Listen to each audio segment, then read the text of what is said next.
Back to Ela's kitchen and beyond. ഇന്ന് ഞാൻ വന്നിരിക്കുന്നത് ഒരു നാനിൻ്റെ റെസിപ്പിയുമായിട്ടാണ്. കഴിഞ്ഞ പ്രാവശ്യം ഞാൻ ബട്ടർ ചിക്കൻ ഉണ്ടാക്കിയപ്പോൾ പറഞ്ഞിരുന്നു ഞാൻ ഉടനെ തന്നെ നാനിൻ്റെ റെസിപ്പി കാണിക്കാമെന്ന്. അതുകൊണ്ടാണ് ഞാൻ ഇന്ന് തന്നെ ഇത് കാണിക്കാമെന്ന് വിചാരിച്ചത്. അപ്പം നമുക്കറിയാം, സാധാരണ നമുക്ക് നാനൊക്കെ ഉണ്ടാക്കണമെങ്കിൽ തന്തൂർ ഓവൻ വേണം. പക്ഷെ നമുക്ക് വീട്ടിൽ അതൊന്നും പറ്റത്തില്ലല്ലോ. അതുകൊണ്ട് ഇന്ന് ഞാൻ കാണിക്കാൻ പോകുന്നത് നമ്മുടെ വീടുകളിൽ തന്നെ എങ്ങനെ ഈ നാൻ ഉണ്ടാക്കാമെന്നുള്ളതാണ്.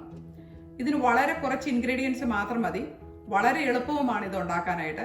ഇത് ഉണ്ടാക്കി കാണുമ്പോൾ നിങ്ങൾ വിചാരിക്കും, ഇത്ര എളുപ്പമാണോ ഈ നാൻ ഉണ്ടാക്കാനെന്ന്. ഞാൻ ഇന്ന് 2 തരത്തിലുള്ള നാനാണ് ഉണ്ടാക്കുന്നത്. ഒന്ന് നമ്മുടെ സാധാരണയായിട്ടുള്ള നാൻ, വേറൊന്ന് ഗാർലിക് നാൻ. അപ്പം നമുക്ക് നോക്കിയാലോ ഇതെങ്ങനെയാണ് ഉണ്ടാക്കുന്നതെന്ന്. നാൻ ഉണ്ടാക്കാനായിട്ട് നമുക്ക് ആദ്യം തന്നെ വേണ്ടത് ഓൾ പർപ്പസ് ഫ്ലോർ ആണ്. ഇത് ഒരു 2 കപ്പ് ഓൾ പർപ്പസ് ഫ്ലോർ അല്ലെങ്കിൽ മൈദയാണ് ഞാനിവിടെ എടുത്തു വെച്ചിരിക്കുന്നത്. പിന്നെ നമുക്ക് കുറച്ച് യോഗർട്ട് വേണം. അധികം പുളിപ്പില്ലാത്ത യോഗർട്ടാണ് വേണ്ടത്. ഇതൊരു 2 ടേബിൾ സ്പൂൺ യോഗർട്ടുണ്ട്. പിന്നെ കുറച്ച് ഈസ്റ്റ് വേണം. 1/4 ടീസ്പൂൺ ഇൻസ്റ്റൻറ്റ് ഈസ്റ്റാണ് ഞാനിവിടെ ഉപയോഗിക്കുന്നത്.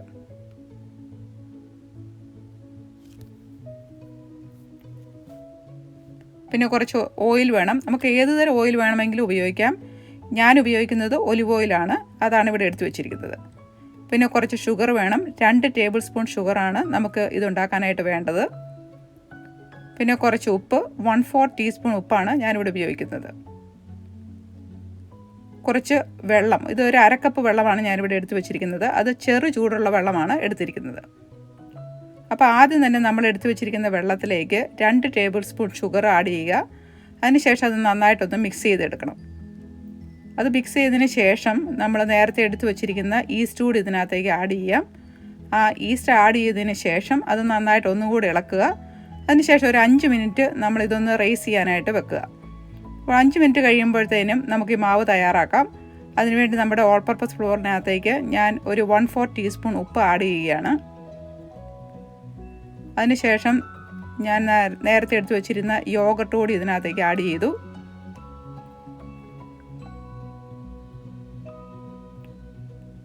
പിന്നെ ഓയിൽ, 1 ടേബിൾ സ്പൂൺ ഓയിലാണ് ഞാനിവിടെ ഉപയോഗിക്കുന്നത്. ആ ഓയിൽ കൂടി നമുക്ക് ഇതിനകത്തേക്ക് ഒഴിക്കാം.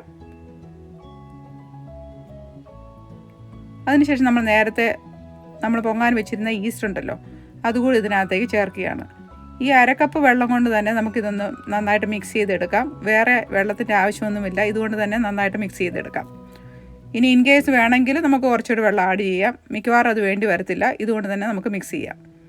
അപ്പോൾ എല്ലാ ഈ ഇൻഗ്രീഡിയൻസും യോജിക്കത്തക്ക വിധത്തിൽ നമ്മൾ കൈകൊണ്ട് നന്നായിട്ട് ഇതങ്ങ് കുഴയ്ക്കുക. അപ്പോൾ നമ്മുടെ മാവെല്ലാം നന്നായിട്ട് യോജിക്കത്തക്ക വിധം നന്നായിട്ട് തന്നെ ഇതൊന്ന് കുഴയ്ക്കണം. അതിനുശേഷം ഇപ്പോൾ നല്ല മാവെല്ലാം നന്നായിട്ട് യോജിച്ചിട്ടുണ്ട്. അതിനുശേഷം നമ്മളിത് കുറച്ച് ഓയിൽ ഇതിന് മുകളിലൊന്ന് ഒഴിച്ചു വെക്കണം. എന്നാലേ ഉള്ളൂ അത് ഡ്രൈ ആകാതിരിക്കത്തുള്ളൂ. അപ്പോൾ ഞാനൊരു കയ്യിലേക്ക് ഒരു 1 ടേബിൾ സ്പൂൺ ഓയിൽ കയ്യിലേക്ക് ഒഴിക്കുകയാണ്. അത് ഇതിൻ്റെ മുകളിലൂടെ ഇതുപോലെ നമ്മൾ ഒഴിച്ചതിന് ശേഷം ഒന്ന് തടവി വെക്കണം. അപ്പോൾ എല്ലായിടത്തും തന്നെ ആ ഓയിൽ പറ്റിയിരുന്നോളും. അങ്ങനെ ഇതൊന്നുകൂടെ യോജിപ്പിച്ച് വെക്കുക. അപ്പോൾ ഓയിൽ എല്ലായിടത്തും ആയിട്ടുണ്ട്. ഇനി നമുക്കതൊന്ന് കവർ ചെയ്ത് വെക്കണം. ഞാനിവിടെ ഒരു പ്ലാസ്റ്റിക് റാപ്പ് കൊണ്ട് ഇതൊന്ന് കവർ ചെയ്ത് വെക്കുകയാണ്. ഇപ്പം നമ്മളൊരു 2-3 മണിക്കൂർ ഇതൊന്ന് ഇങ്ങനെ ഈ മാവൊന്ന് പൊങ്ങാനായിട്ട് വെക്കണം. അപ്പം നമ്മുടെ കുറച്ച് ചൂടുള്ള സ്ഥലത്ത് വെക്കാമെങ്കിൽ അതായിരിക്കും നല്ലത്. അപ്പോൾ ഞാനൊരു 3 മണിക്കൂറിന് ശേഷം ഞാനിപ്പോൾ എടുത്തപ്പോൾ ഇത് ഡബിൾ സൈസിലായിട്ടുണ്ട് ഈ മാവ്. അത് വളരെ സോഫ്റ്റ് ആയിട്ടുള്ളൊരു മാവാണ്. ഇപ്പോൾ നന്നായിട്ട് ഇത് പൊങ്ങിയിട്ടുണ്ട്. അപ്പോൾ നമ്മൾ ഈ കൈ കൊണ്ട് തൊടുമ്പോൾ തന്നെ അറിയാം ഇത് വളരെ സോഫ്റ്റാണ് കേട്ടോ. അപ്പോൾ ഇത് നന്നായിട്ട് ഒന്നുകൂടി നമ്മളൊന്ന് ഇളക്കി ഒന്നുകൂടെ മിക്സ് ചെയ്യുക. അത് മിക്സ് ചെയ്തതിന് ശേഷം നമ്മളിനി ഇത് ഓരോരോ ബോളായിട്ട് ഇത് എടുത്ത് വെക്കണം. അപ്പോൾ ഇത് നന്നായിട്ട് യോജിച്ചിട്ടുണ്ട്. ഇനി നമ്മൾ ഈ വലിയ നാരങ്ങയുടെ സൈസിൽ നമ്മൾ ഓരോ ബോളായിട്ട് ഇതങ്ങ് എടുത്ത് വെക്കണം. അപ്പോൾ നമ്മൾ ഏത് സൈസിലുള്ള ഞാൻ ഉണ്ടാക്കണം അതനുസരിച്ച് നമുക്ക് ബോൾ ഉണ്ടാക്കാം. അപ്പോൾ ഇത് നമ്മളിങ്ങനെ ഈ പെറോട്ടയൊക്കെ ഇങ്ങനെ അകത്തേക്ക് മടക്കി വെക്കില്ലേ എന്ന് പറഞ്ഞ പോലെ ഈ ബോൾ പതുക്കെ ഇങ്ങനെ അകത്തേക്ക് ആക്കി ഇതങ്ങ് ഉണ്ടാക്കി വെക്കുക. ഇത് കണ്ടോ, നല്ല ഒരു ബോളാക്കി ഇതിങ്ങനെ നമ്മൾ പാത്രത്തിലേക്ക് മാറ്റി വെക്കുക. അപ്പോൾ നമ്മൾ എടുത്തു വെച്ചിരിക്കുന്ന മാവെല്ലാം തന്നെ ഇങ്ങനെ ഉണ്ടാക്കണം. ഇടയ്ക്ക് എങ്ങാനും നമ്മുടെ കയ്യിൽ പറ്റുന്നുണ്ടെന്ന് തോന്നിയാൽ ഒരു ചെറുതായിട്ട് ഓയിൽ ഇങ്ങനെ ഒന്ന് തേച്ചാൽ മതി. നമ്മുടെ കയ്യിൽ സ്റ്റിക്ക് ചെയ്തിരുന്നുള്ളൂ. അപ്പോൾ ഇതുപോലെ തന്നെ നമ്മൾ ഈ മാവുകളെല്ലാം തന്നെ ഇതുപോലെ ഓരോരോ ബോളുകളായിട്ട് ഉണ്ടാക്കി വെക്കുക. അപ്പം ഞാനിത് മൊത്തം ഒരു 6 ബോളാണ് ഇവിടെ ഉണ്ടാക്കി വെച്ചിരിക്കുന്നത്.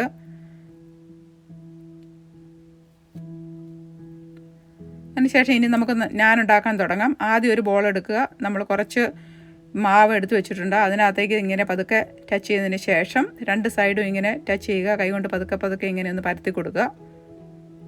അതിനുശേഷം നമ്മൾ എക്സസ് ആയിട്ടുള്ള ഈ ഇങ്ങനെ പൊടികളുണ്ടല്ലോ അതെല്ലാം ഒന്ന് തൂത്ത് കളയണം. അതെല്ലാം കളഞ്ഞതിന് ശേഷം നമുക്കതൊന്ന് പരത്തുക. അപ്പോൾ നമ്മൾ ഈ ചപ്പാത്തി പരത്തുന്ന ഈ ഇതിലേക്ക് വെക്കുകയാണ്. അതിന് ശേഷം നമ്മുടെ റോളർ പിൻ കൊണ്ട് നമുക്കൊന്ന് പരത്തിയെടുക്കാം. നമ്മൾ ഈ ചപ്പാത്തിയൊക്കെ പരത്തുന്ന പോലെ തന്നെയാണ് കേട്ടോ, അതുപോലെ അങ്ങ് പരത്തിയാൽ മതി. പക്ഷേ ചപ്പാത്തിയുടെ അത്രയും കനക്കുറവൊന്നും വേണ്ട, അതിനേക്കാളും കുറച്ചുകൂടി കട്ടിയിലാണ് നമ്മൾ ഈ നാൻ ഉണ്ടാക്കുമ്പോൾ ഇത് പരത്തേണ്ടത്. അപ്പോൾ നമ്മൾ സാധാരണ ചപ്പാത്തിയൊക്കെ ഉണ്ടാക്കുമ്പോൾ ഇങ്ങനെ റൗണ്ടായിട്ടാണല്ലോ. നമുക്ക് നാൻ നമ്മൾ സാധാരണ കാണാറുള്ളത് റൗണ്ടായിട്ടുള്ള കുറച്ചുകൂടി നീണ്ട ഷേപ്പിലാണ്. അപ്പോൾ നമ്മളിങ്ങനെ ആ ഷേപ്പിൽ നമ്മളിതൊന്ന് പരത്തിയെടുക്കുക.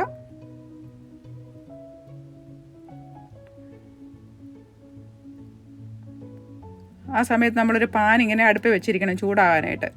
അപ്പോൾ ഇപ്പോൾ പാൻ നന്നായിട്ട് ചൂടായിട്ടുണ്ട്. അതിലേക്ക് നമ്മൾ ഈ നേരത്തെ പരത്തി വെച്ചിരിക്കുന്ന നമ്മൾ ഈ നാൻ എടുത്ത് വെച്ചിരിക്കുകയാണ്.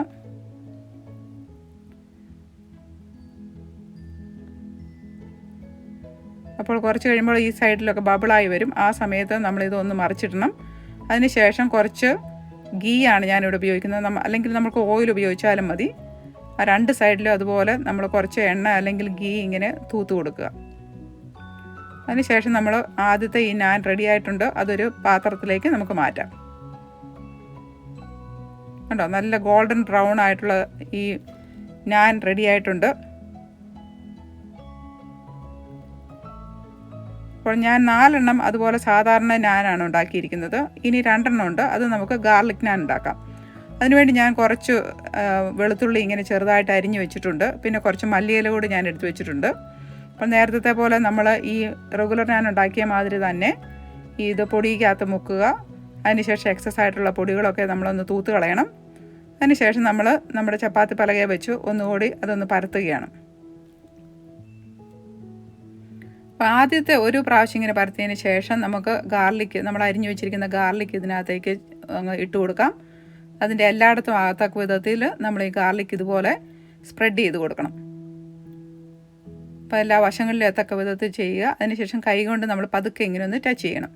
അതിനുശേഷം നമ്മുടെ എടുത്തു വെച്ചിരിക്കുന്ന മല്ലിയില കൂടി ഇതുപോലെ എല്ലായിടത്തൊക്കെ ആകത്തക്ക വിധത്തിൽ ഇതുപോലെ എടുത്തു വെച്ചിട്ട് നമ്മൾ ഈ റോളർ പിന്നോട് ഒന്നുകൂടി പരത്തുക. അപ്പോൾ നമ്മൾ ആ മല്ലിയിലയും പിന്നെ ആ ഗാർലിക്കും എല്ലാം അകത്തേക്ക് ഇങ്ങനെ ചേർന്നിരുന്നോളും. പെട്ടെന്ന് ഇങ്ങനെ നമ്മൾ എടുക്കുമ്പോഴത്തേനും അത് പോകത്തില്ല. അതിന് വേണ്ടിയാണ് ഇങ്ങനെ നമ്മൾ പരത്തുന്നത്. അപ്പോൾ എല്ലാം തന്നെ പരത്തി. കണ്ടോ, ഗാർലിക്കൊക്കെ നന്നായിട്ട് അതേ ചേർന്നിരിപ്പുണ്ട്. അതിനുശേഷം നമ്മൾ പാനിനകത്തേക്ക് വെക്കുകയാണ്.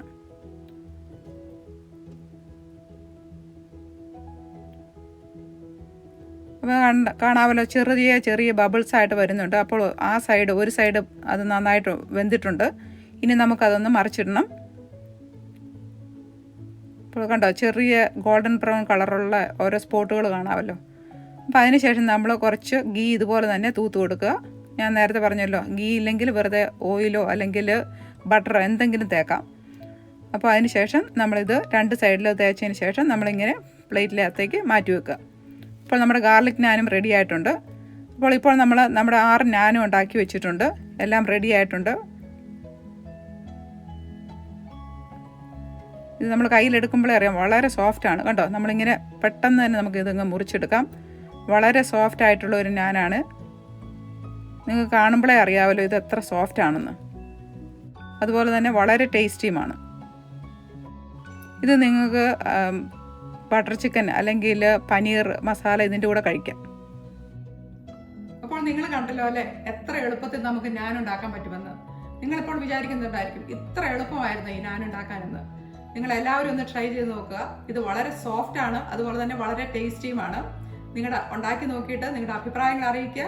അതുപോലെ വേറൊരു പ്രത്യേക കാര്യം, നിങ്ങൾ ഇതുവരെ സബ്സ്ക്രൈബ് ചെയ്യാത്തവർ എൻ്റെ ഈ ചാനൽ ഒന്ന് സബ്സ്ക്രൈബ് ചെയ്യണം കേട്ടോ. എനിക്കറിയാം മിക്കവർക്കും തന്നെ അറിയാം ഇത് എങ്ങനെയാണ് സബ്സ്ക്രൈബ് ചെയ്യുന്നതെന്ന്. അറിയാൻ വയ്യാത്തവർക്ക് വേണ്ടി പറയുകയാണ്. നിങ്ങൾ ഇപ്പോൾ ഈ വീഡിയോ കണ്ടുകൊണ്ടിരിക്കുമ്പോൾ അതിൻ്റെ റൈറ്റ് സൈഡിൽ സബ്സ്ക്രൈബ് ഇങ്ങനെ റെഡ് കളറിൽ എഴുതിയിട്ടുണ്ട്. അതിൽ ഒരൊറ്റ പ്രാവശ്യം ടച്ച് ചെയ്യുക. ഒന്നിൽ കൂടുതൽ ടച്ച് ചെയ്യരുത്, അപ്പോൾ അത് അൺസബ്സ്ക്രൈബ് ആകും. അതുപോലെ തന്നെ അതിൻ്റെ റൈറ്റ് സൈഡിൽ തന്നെ ഒരു ബെല്ലിൻ്റെ സൈൻ കാണാം. അതിലൊന്ന് ടച്ച് ചെയ്താൽ ഞാൻ ഓരോ പ്രാവശ്യം ഇടുന്ന വീഡിയോ നിങ്ങൾക്ക് നോട്ടിഫിക്കേഷനായിട്ട് കിട്ടും. അതുകൂടി ഒന്ന് ചെയ്യുക. അപ്പോൾ നമുക്ക് അടുത്ത ആഴ്ച വേറൊരു വീഡിയോ ആയിട്ട് കാണാം. Stay tune. Bye for now.